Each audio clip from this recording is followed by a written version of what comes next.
What's up, my wizards? It's Dev from Mtg down there on the YouTube.com. We got our final, I got two cats. We got our final day of Hour of Devastation spoilers right here today. Wizards spoiled 70 or so cards this morning, so rather than go over all of them, I'm just going to give you, bye Ziggy, it looks like you're out here.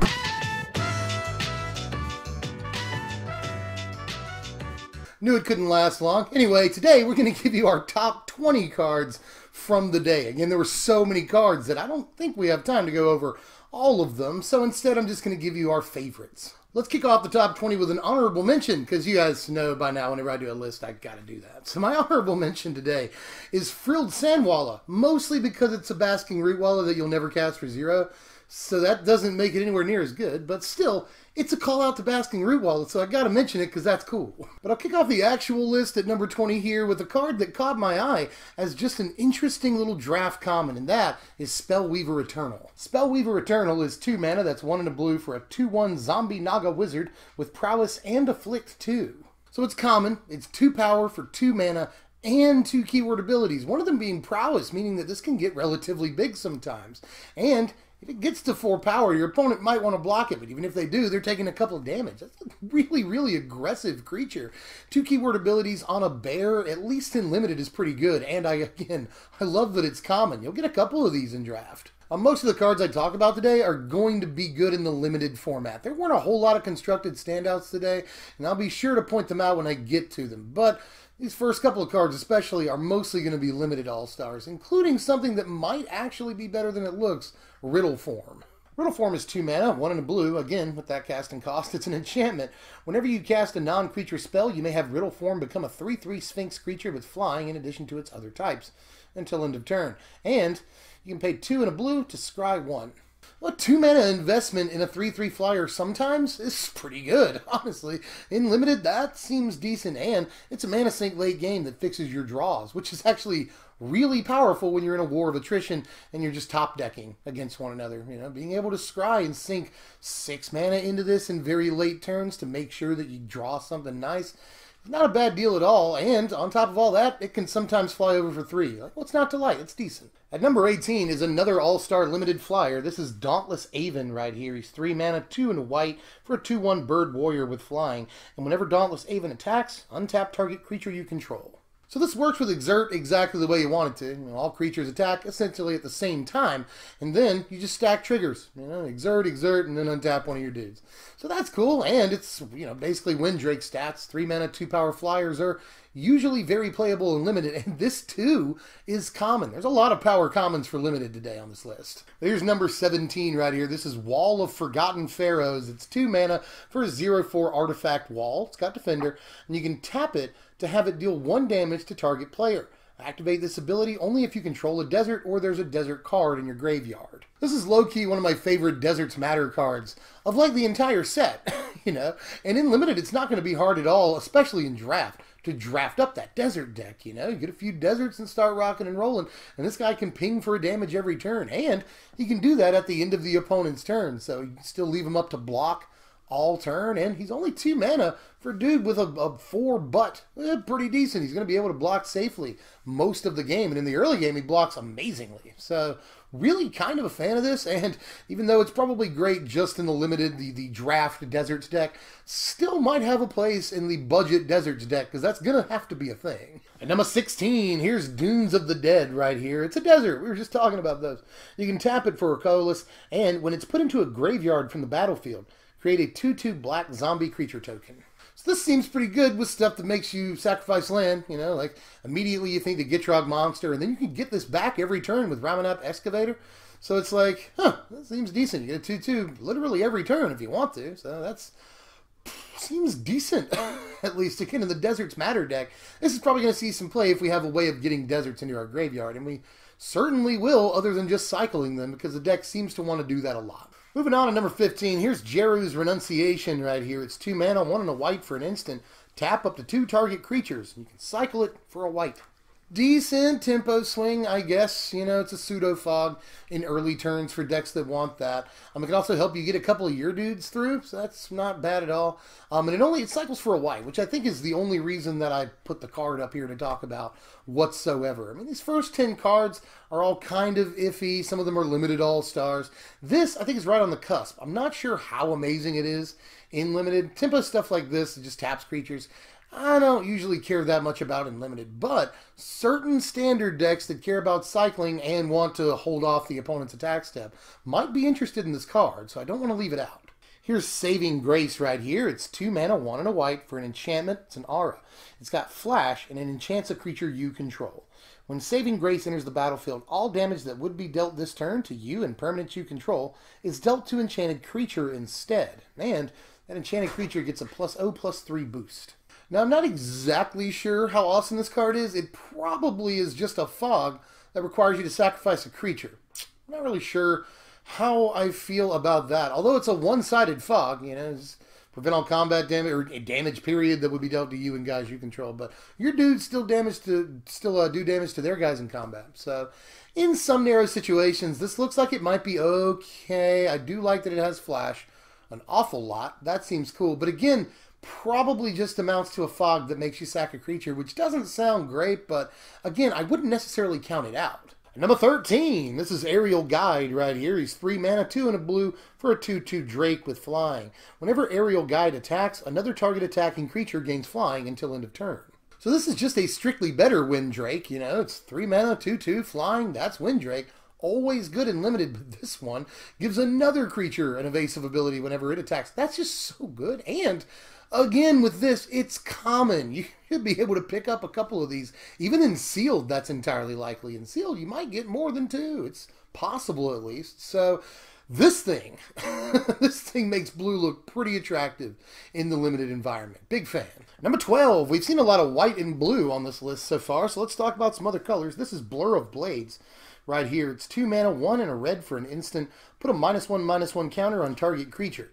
Blur of Blades deals 2 damage to that creature's controller. So it's like a little baby unlicensed disintegration. That's kind of cool, you know. If we do see the return of some decent 1 toughness creatures, this could actually be not bad out of the board. And if you're just building like straight up burn, this seems good, you know. Guaranteed 2 damage to the dome, and you can either kill a guy outright, which is always nice, or you can at least like slow the opponent's clock down a little bit, which is good too. Like I like this card more than I probably should, but there's just something really attractive about it. Number 11, this is Banewood Punisher right here. It's 3 mana, 2 and a black for a 2/2 human warrior. When Banewood Punisher enters the battlefield, you may put a -1/-1 counter on target creature. You can pay a black and sacrifice the Punisher to destroy target creature that has a -1/-1 counter on it. Lots of value on this thing. This is a premium limited uncommon. Right here, if I say so myself, first of all, it can just be a 4 mana removal spell at sorcery speed, which isn't terrible, especially at this rarity, and limited, that's not bad at all. It can also put a -1/-1 counter on one guy, and then kill a guy that you've previously put a -1/-1 counter on. That's pretty good interaction too. You get double duty out of this dude. So, yeah, I definitely don't see why you wouldn't play this if you're in black and limited. The card looks very strong. Now here's our only rare of the day right here at number 10. This is Apocalypse Demon. Apocalypse Demon is 6 mana, 4 and 2 black for a star demon with flying, and those stars are each equal to the number of cards in your graveyard. Neat. At the beginning of your upkeep, tap Apocalypse Demon unless you sacrifice another creature. So that last line of text and the 6 mana casting cost really hurts. Makes this look like a budget bin rare, but caveat here. In Standard, we're looking at a Reanimator deck, and we're looking at one that can dump cards into its graveyard at a relatively good clip. So this doesn't look bad if you can somehow fill your graveyard and just like swing 20.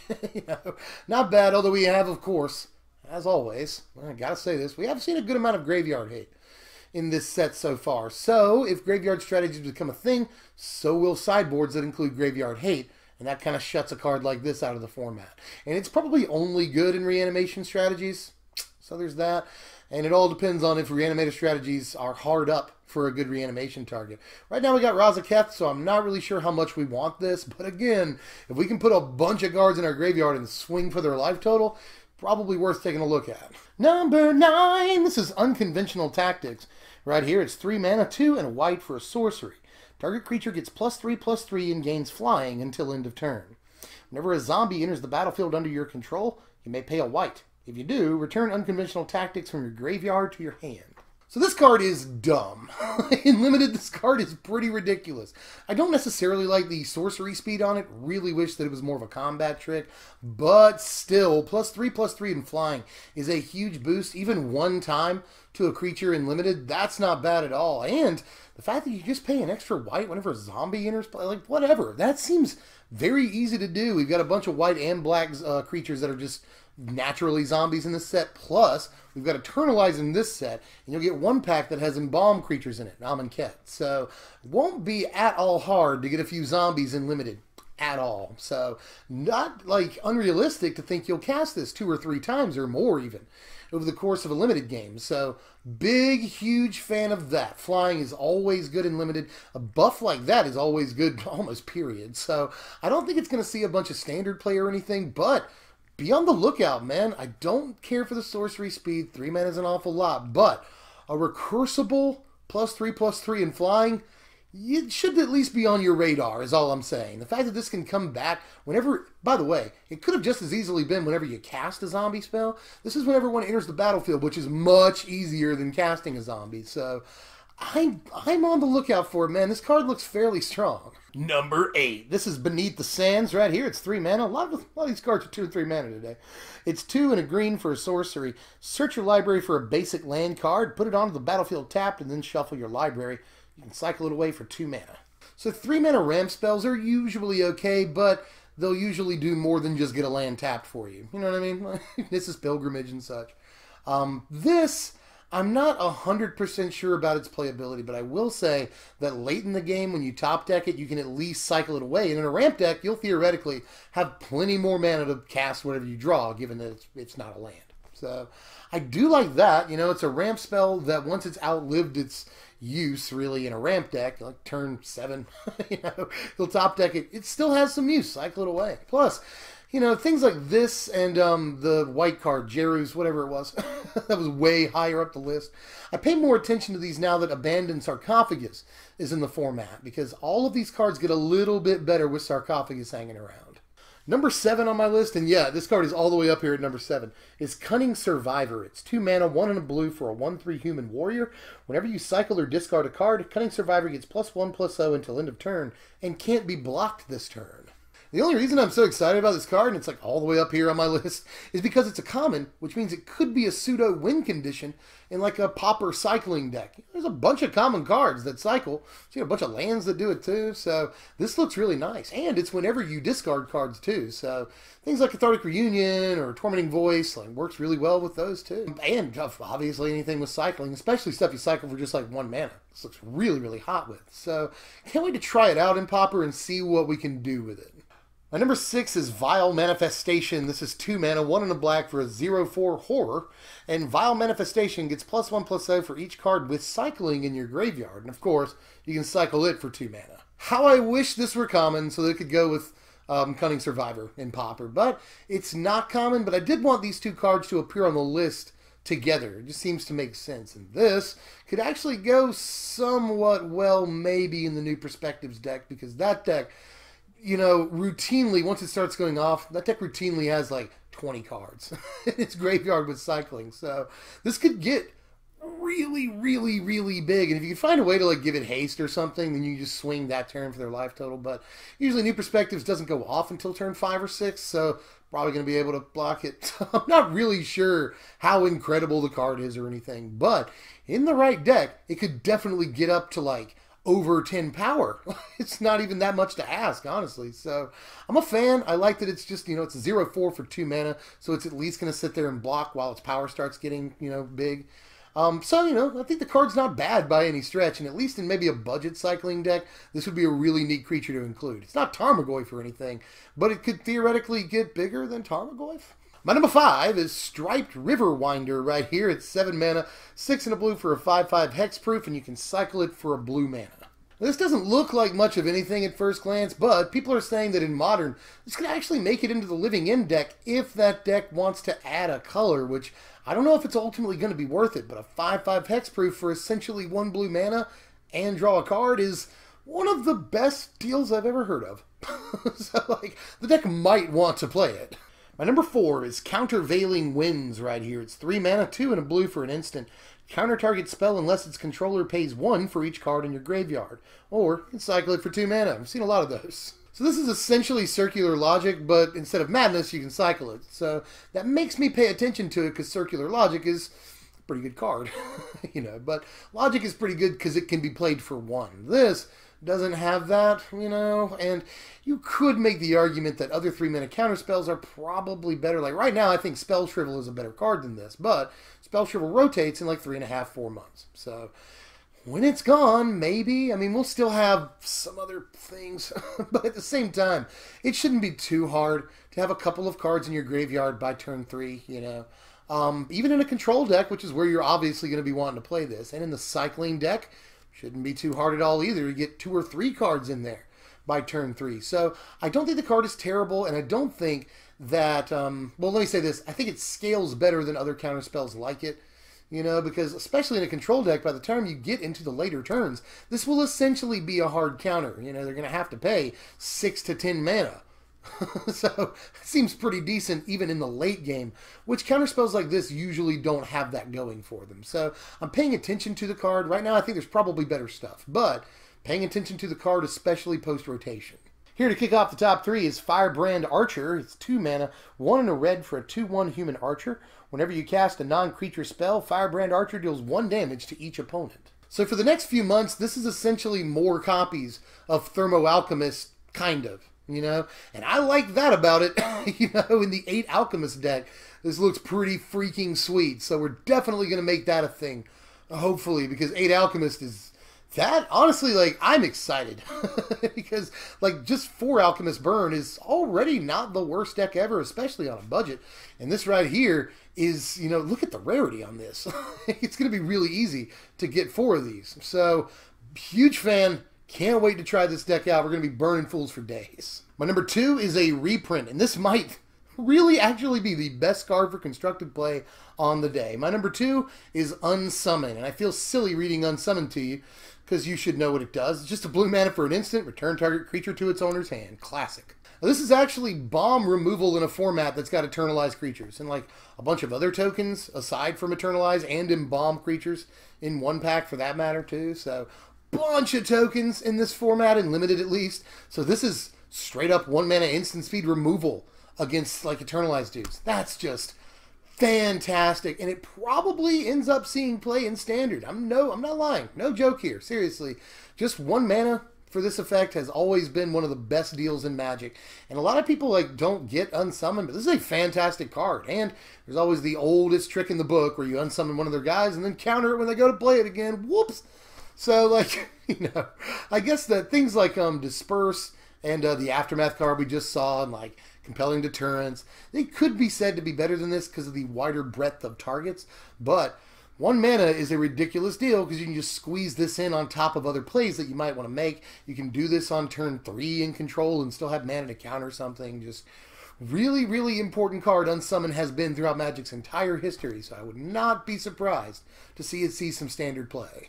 And my number 1 card of the day, this is probably not the best card of the day, but it's definitely my favorite. This is Obelisk Spider right here. 3 mana, 1 a black and a green for a 1/4 spider with reach. Whenever Obelisk Spider deals combat damage to a creature, put a -1/-1 counter on that creature.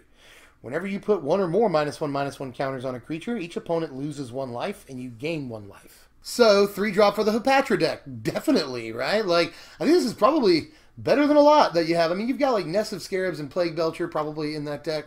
And you want to play those, but this is still a very good 3-drop for that deck. That's going to get you some drains, keep you in the game, deal some incidental damage for you. That's awesome. It's essentially a 2/4 for 3 in a way, you know, whenever it blocks or becomes blocked. You know, whenever it deals damage to a creature in combat, it gets to not only deal the damage it would normally deal, but also essentially wither for 1. You know, put a -1/-1 counter on it. And you get a drain whenever it does that. Just like all the things this card does, super duper sweet, you know? And your opponent's going to have to, like, worry about it blocking and stuff. Like, it's going to really mess them up. So I really, really like this card. In Limited, yes, but also, if a Patra is going to be a thing in Standard, I definitely want to try to make this thing work in it. So, huge fan. And, by the way, all that aside, we've still got Ishkana in the format for a few months, and this is a black-green spider. All day. Great, great card as far as I'm concerned. And that's all of my favorite cards from today, at least. If you want to see all of the rest of them, I'm going to leave a link to Mythic Spoiler in the description. You can go check out all the rest of the cards from today. And there was some other stuff that I thought was at least interesting, like I wanted to talk about Crash Through. It's just 1 mana to give all your dudes trample and it replaces yourself. Seems decent, but I have the sinking feeling it's a trap and it's only good in very narrow situations. So I don't know about that, but I at least wanted to have a place in the video somewhere. And also Crypt of the Eternals, I think it's called. I really like this card at first glance, but Painted Bluffs is probably just like better, you know. But it's still cool, you know. Hey, Grixis land, everybody. So there's that. But that's all my favorite stuff from today. If I missed anything, please let me know. Last time I did one of these, the Aether Revolt video, I famously missed Felidar Guardian. That card is now banned. Because I hadn't read about the Saheeli Rai interaction at the time. So it's entirely possible that I missed something ridiculous that has a game-breaking interaction. So let me know if I did so down there in the comments. And if there's anything that I just like didn't talk about that you wanted me to talk about, let me know about that too. So a lot of interesting stuff today, and we finally have the entire set. So there's an awful lot to discuss. I actually like this set a good bit, especially for limited play. Looks like a very well-balanced limited set. So huge fan. I think there's a lot of good stuff for EDH and more standard playables than people are giving the set credit for. So let me know how you feel about not only the cards from the day, but the set itself. And ready yourself for deck techs. Starting very early next week, Monday or Tuesday, I will start doing deck techs. I've got a few lined up already, but I want to know what you'd like to see most. That's important to me. Very important. So, down there in the comments section, one more call to action. Sorry, guys. Let me know what decks you're most excited about in the upcoming Standard, and I'll get to work on those. If I'm not already working on them, I might be. But in any case, like the video if you enjoyed the video. Check us out on Twitter at SBMTGDev, or you can check us out on Patreon. Help us out there by going to patreon.com/SBMTG. In any case, I'm Dev from that place. Thanks for watching, my wizards.